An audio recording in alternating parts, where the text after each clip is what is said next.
So, good morning, everyone. Uh, Last class, we discussed some of the filtering circuits which are used in signal conditioning. Remember, we have studied initially the sensor transducers, then we started learning what are the signal conditioning devices. In signal conditioning, we studied various types of amplifiers, and now some protective circuits we studied, and now we are into filtering circuits. And in those filtering circuits, we have studied low frequency pass filters and high frequency pass filters in the last class. Now today we'll study two more filtering circuits. Just an overview we'll have of these two filters, and then we'll go in for some of the conversion circuits. So these conversion circuits are also signal conditioning devices, because the raw signal that we get from sensor transducer needs to be modified as per the requirements of controller and actuator. Okay, so just to refresh our memory, low pass filter is a filter which allows lower frequencies to pass forward. Whatever signal I am receiving from the sensor transducer, it's a mixed signal.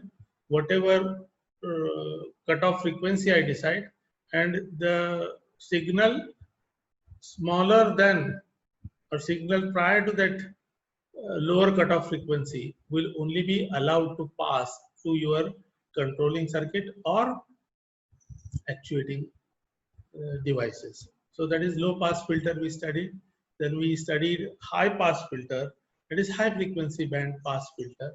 So what frequencies will be allowed from high pass filter? From the cutoff value of the frequency is higher than the cutoff value of that signal, cutoff value of that frequency. So higher frequency signals will be allowed to pass further. The lower frequencies will be damped, or it will be removed or blocked. Okay, that is high pass filter. Now next type is band pass filter. Now sometimes my requirements are such that I am not interested in lower frequency band. I am not interested in higher frequency band, but I am interested only in the band between this high frequency and low frequency. So as you can see in the sketch, so this is the signal that is transmitted in the frequency. So I'm not interested in this lower frequency band. I'm not interested in the higher frequency band, but still that signal is coming continuously. But my band of interest is the frequencies between this lower cutoff and higher cutoff. So this will be my passage band. So remaining signals will be chopped off. This lower frequency signal will be chopped. The higher frequency signal will be chopped. So only the frequency in the band pass or pass band, only within this range, will be allowed to be transmitted further, either to the controller or to the microprocessor or to the actuator, whatever is the case. So this is called as band pass filter. So only the small band of frequency will be allowed. Lower frequencies will be chopped and higher frequencies will be chopped. So in some applications, we need to filter a particular band of frequency from a wider range of mixed signals. If such is the requirement, we're going for band pass filter. So normally these band pass filters are combination of my low pass filter and high pass filter, isn't it? So if you combine and decide the frequency band, only the band between the low pass and high pass will be allowed. For this purpose, the properties of low pass and high pass filter circuits can be combined to design a filter which is called as band pass filter. Band pass filter can be developed by connecting a low pass filter and a high pass filter in series. So things are very clear. So in a band pass filter, I allow the signal What signals we allow? The signals between the lower passage frequency and higher passage frequency. So only this band, the passage band, the frequencies within this range only will be allowed. This is called as band pass filter. Now, next one is band reject filter, the opposite of that. So what is my requirement here? The signal that I am receiving, I want only the initial part of the signal.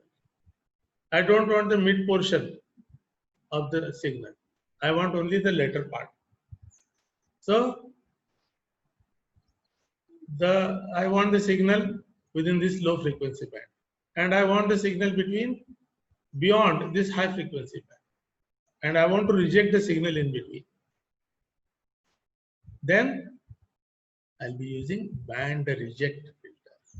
So the rejection will be from this cutoff lower frequency to cut in higher frequency. So this signal will be chopped or rejected, and only the lower band frequencies and higher band frequencies only will be allowed. So this is called as band reject filter. So which band is rejected? This in between band. Lower frequency band is allowed, higher frequency band is allowed, and the frequency band in between is rejected.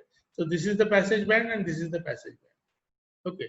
And in between band is rejected frequency band. Okay, so this is a band reject filter.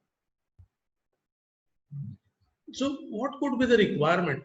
Ashi kashi requirement asu shakel, isn't it? One must think like that. See, if you take the same signal that is shown, I am receiving the signal which is dying out after a certain time, and once again it is picking up. So what I am interested is when the frequencies and their amplitudes are higher, I want to have that signal alone. I don't want a dying signal, so to say. A dead signal, a dying signal, I don't want. So I can reject those signals, and I can pick up only high amplitude and high frequency signal, the high amplitude and low frequency signal. Right. So that way, depending on the requirement of my actuating circuitry, my microprocessor circuitry, my controller circuitry, I can use band reject filter. These filters pass all frequencies above and below a particular range set by the operator or the manufacturer as per the need of the application. They are also known as band stop filters or notch filters. So remember such things, these will be asked in your MCQs. Band reject filters are also called as flying filters, dying filters, notch filter, none of the above. So band reject filter is also called as notch filter. So like that there can be MCQs also. So band reject filters are also called as notch filter. Simple to remember, when I got a notch like signal, that notch part will be rejected, and hence the name notch filter, isn't it? They are constructed by connecting a low pass and high pass filter in parallel. So this can also be one more MCQ question.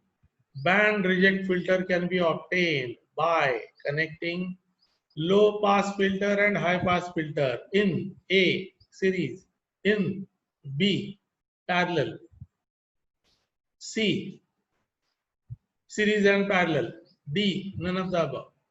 So for band reject filter, low pass filter and high pass filters are connected in parallel, and whereas band pass filter, you have low pass filter and high pass filter connected in series. In band reject, low pass and high pass filters are connected in parallel. So these four types of filters, of course there are many number of filters, we are not much interested. As I said earlier also, we are basically mechanical engineers, we are learning mechatronic applications. We are not expected to design many more electronic circuits. But as a mechatronics engineer, we should know what are the signal conditioning requirements, where conversions are required, where comparisons are required, where A to D conversion is required, where filtering is required, where such type of signal conditioning requirements we should be able to identify, and at least what each component does, that should be very clear to us. How it does, let us not get into those details because we are not pure electronics engineers. But at least the application part of it, use part of it, and some important details of those components we should know. Okay, we'll move further. In the conversion circuitry, we are going to study few conversion circuits. Wheatstone bridge, we have seen this Wheatstone bridge earlier while studying the strain gauge load cell, if you remember. Then this is new one, pulse amplitude modulation, pulse width modulation, we'll see, and some A to D converters and some D to A converters we'll study in the coming lectures.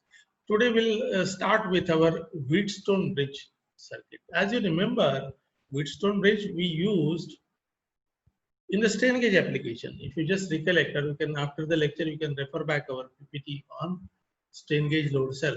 Okay, there we described some of the details of Wheatstone bridge, and then I said, anyway, we'll be discussing Wheatstone bridge in details in signal conditioning, right? There, if I just recollect, we had studied the strain gauge bridges, if you remember. One arm bridge. What was one arm bridge? One arm sensitive bridge or quarter bridge we called. One of the four arms. Wheatstone bridge, as we all know, has the four arms. Those are connected as a bridge. That's why it is called as a resistance bridge.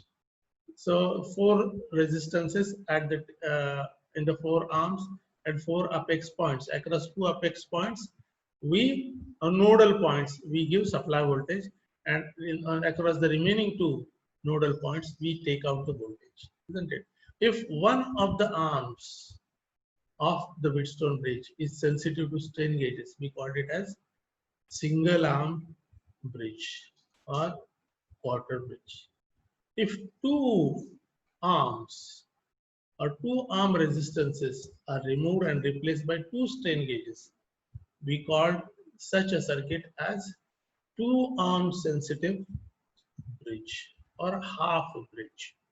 And the third category was when all the four resistances of all the four arms of the Wheatstone bridge are replaced by four strain gauges. So each of the arms of the Wheatstone bridge, instead of resistances, it will have strain gauges. That we called as a full bridge circuit, or we call it as four arm sensitive bridge. And we also saw that in the four arm bridge circuit, the output voltage is 4 times that of quarter bridge, and it is 2 times, output voltage is 2 times that of the half bridge. That means 4 arm bridge is the most sensitive of the three configurations. What are the three configurations? Single arm bridge, 2 arm bridge, and 4 arm bridge. So what does it mean? 4 arm bridge is most sensitive. What does it mean? For the same induced strain in the strain gauge, 4 arm bridge gives me maximum voltage output compared to single arm bridge and 2 arm bridge. So this is what we study just after the lecture. You refer back our notes on strain gauge load cell, and we'll see how this Wheatstone bridge is used as a conversion circuit. Why it is called as a conversion circuit? After discussing load cell application, what it is doing, what I am practically doing, I am trying to measure the strain in the component. Now the strain in the component which is induced in my specimen component is transferred to my strain gauges first. So what does that happen? What does that mean? The strain of the component, the strain of the component, strain on the component is transferred to the strain gauge. What is the strain gauge? Strain gauge is a thin conducting resistance wire.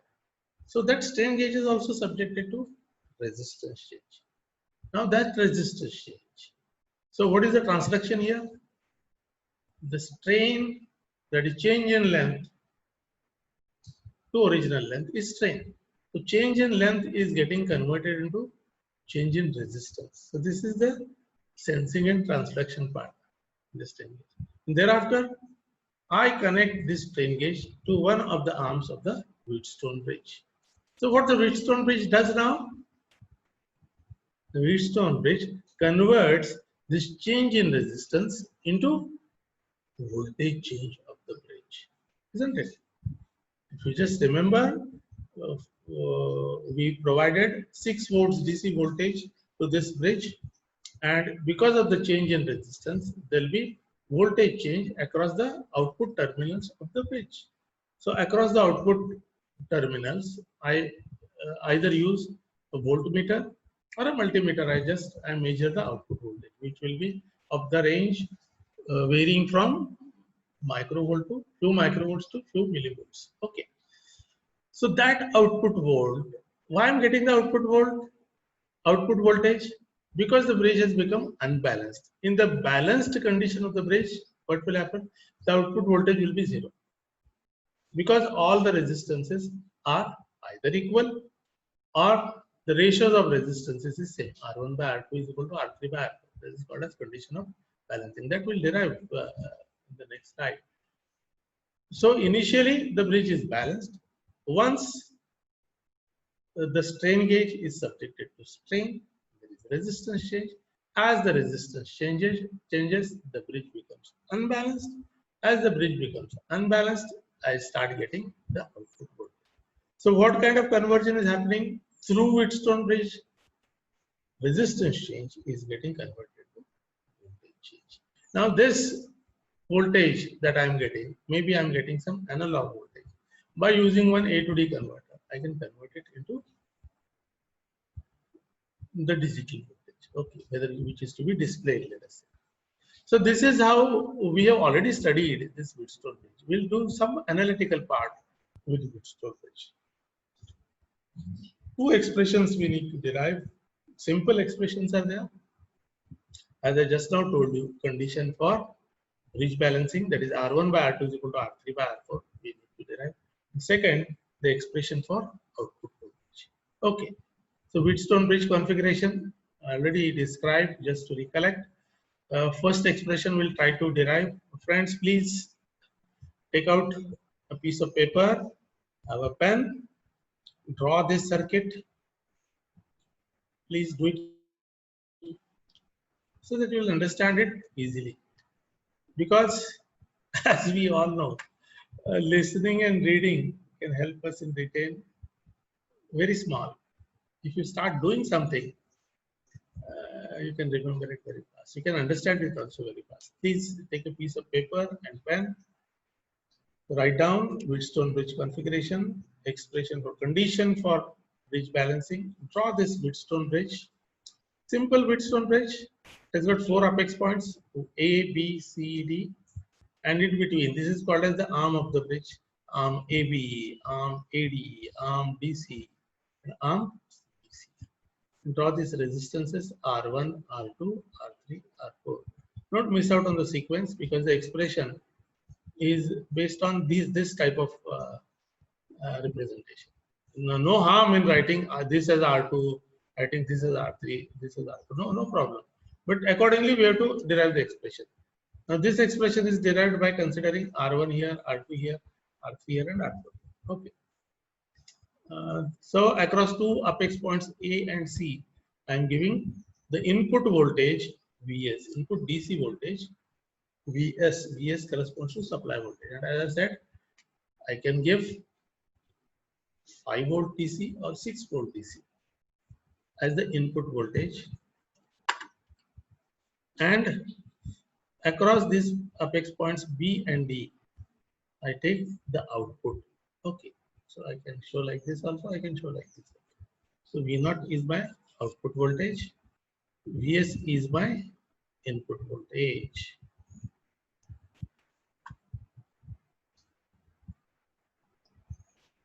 Okay, Rahul, just stop projecting yourself, stop presenting. Rahul Bandai, yeah. Thank you. So you have this input voltage Vs and you have output voltage V0 across this. So just focus here now. Don't look here. First of all, understand this Wheatstone bridge. So current I is flowing here, and then this current I is getting breaking into two arm currents. One is I1 and the other is I2. I'll just take one annotation. Pointer, spotlight. I'll select. Okay. No, I'm not selected the spotlight. Spotlight. Okay. So see here, friends. Now current I1 is flowing in this arm where R1 is there. Current I2 is flowing across this arm AD, which is I2. This is I1 and I2. Okay. So what is happening now? Let us see the initial case. The resistance R1, R2, R3 and R4 are same. So the bridge is, let us say, initially balanced. What will be there? There will not be any voltage across B and D. What does that mean, friends? The potential at B is same as potential at D. That means that there is no potential difference across B and D. That means there is no voltage across B and D. So once there is no voltage or no potential difference, no current will be flowing between B and D, isn't it? So zero voltage at output initially. So what does that mean? Potential at B is equal to potential at D, isn't it? So whatever current is flowing through R1, the same current will flow through R2 also, isn't it? Because the current is not flowing across B and D. Whatever current is flowing through R1, the same current will flow through R2 also. Now, this is also same, isn't it? Same potential. Whatever current is passing through, I2 is passing through R3. Same R3, I2 will be passing through R4 as well. Okay, let us start. Now start doing. The Wheatstone bridge can be used to convert a resistance change to a voltage change. When output voltage V0 is 0, then the potential at B must equal that at D. That's what I said. The potential difference across R1, let us say call it as potential drop. Let us call this as potential drop across R1 is VAB. Potential drop across AB must then be equal to potential drop across R3, isn't it? R3. Potential drop across AB should be equal to potential drop across AD. Why? Why potential drop across AB should be equal to potential drop across AD? See, just now we said when the bridge is balanced, potential at B is equal to potential at D. So B and D are at same potential. And A is a common starting point. So whatever is the potential drop across AB, the same potential drop will be there across AD also, isn't it? Is that clear? A is a common point, so same potential. B and D are at same potential. So VAB will be equal to VAD. Now what is VAB? Potential drop across AB. According to Kirchhoff's voltage law, potential drop will be equal to I into R. So I1 R1. So VAB is equal to VAD. So VAB is I1 into R1, VAB is I1 into R1, and VAD is equal to I2 into R3. So this is my first equation. VAB is equal to VAD. So that is VAB is I1 R1 is equal to I2 R3. This is my equation number 1. It also means that the potential difference across R2, that is VBC, must equal that across potential drop across R4, that is VDC. Why? Once again, the same logic. Potential at B is equal to potential at D. So both B and D are at same potential. And C is a common receiving point. So C is a common point. So that's why VBC will be equal to VDC. Since there is no current through BD, why the current will flow? When the current will flow between B and D? When either B is at higher potential than D, the current will start flowing from B to D. If D is at higher potential than B, current will start flowing from B to D to B. And as both are at same potential, there will be no current flowing across B and D. The same current I1 will flow here, the same current I2 will flow here.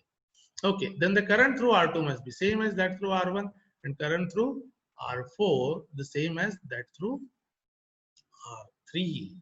Thus, what is the expression then? VBC is equal to VDC. What is VBC? Same current I1, I1 into R2, I1 into R2, and same current I2, I2 into R4 is VDC. VBC is equal to VDC. So I1 R2 is equal to I2 into R4. This is my equation number 2. Dividing equation 1 by equation 2 gives us I1 gets cancelled. R1 by R2 is equal to R3 by R4. R1 by R2, R1 by R2 is equal to R3 by R4. Equation number 3 is called condition for bridge balancing or condition for initial balancing of the bridge. Now, one more thing to be remembered, a bit finer part. Now, how we have taken the ratio? I have taken the ratio from R1 to R2. Please be attentive. I have taken the ratio from R1 to R2, R1 by R2. Now, I need to take the ratio R3 and R3 by R4 also in the same sense. From left to right, if I am taking the ratio, left to right, R1 by R2, I should take left to right, R3 by R4 to make the condition meaningful. Now, if I take the ratio R1 by R3, R1 by R3, what I'm doing, I'm coming from top to bottom, R1 by R3, top to bottom. Then the remaining two resistances, I should take the ratio from top to bottom only, R2 by R4, the same condition we obtain.